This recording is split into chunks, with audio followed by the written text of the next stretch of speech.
So yun guys, good day sa inyong lahat. Ako nga pala si Ran E. Palmaria, 21 years old from Salogon, San Jose, Camarines Sur. Ang aking palang experience bilang isang first year college sa Pisio Salogon campus ay very challenging and difficult, but nalampasan ko naman lahat ng and of course masaya dahil nagkaroon ako ng mga bagong kaibigan at kakilala and nagkaroon ng mga mabubuting instructor. And ang first letter pala ng aking pangalan ay letter R, stand for responsible, dahil ako ay responsableng tao. Pakita ko sa inyo ang aking hobby. Tara, samahan niyo ako. Ito nga pala ang aking munting bahay ng aking manukan. Medyo sira-sira na pero okay pa naman. Important ay malat. Pasokin natin kahit sira-sira na. Tara. Ayun. Dito na tayo sa loob ng ating munting kulungan. So, maya ay papaliguan natin sila. Tara.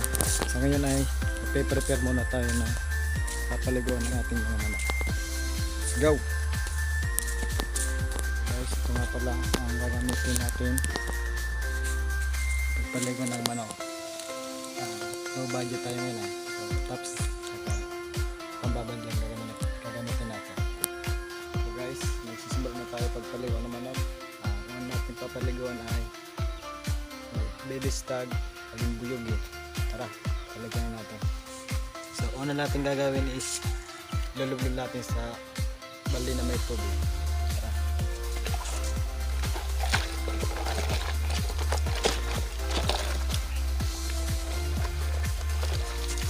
Ayan guys, lulubog natin. So next natin gagawin ay sasabunin natin para maalis ang mga cotton nila.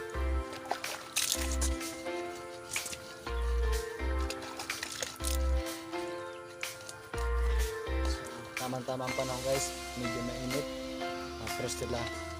Ayun guys, tapos na tayo sa paliligon ng manok. Ano sila ngayon, nakatold na.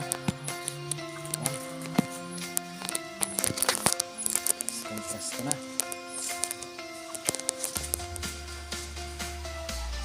Present year ko pala during pandemic ay naglaro ng basketball and kumain lang. And siguro sa mga susunod na mga taon, ang aking activities na gagawin ay mag long ride dito sa Partido area. Pupunta ko yung mga lugar na hindi ko pa napunta. So, alam sa pangalan.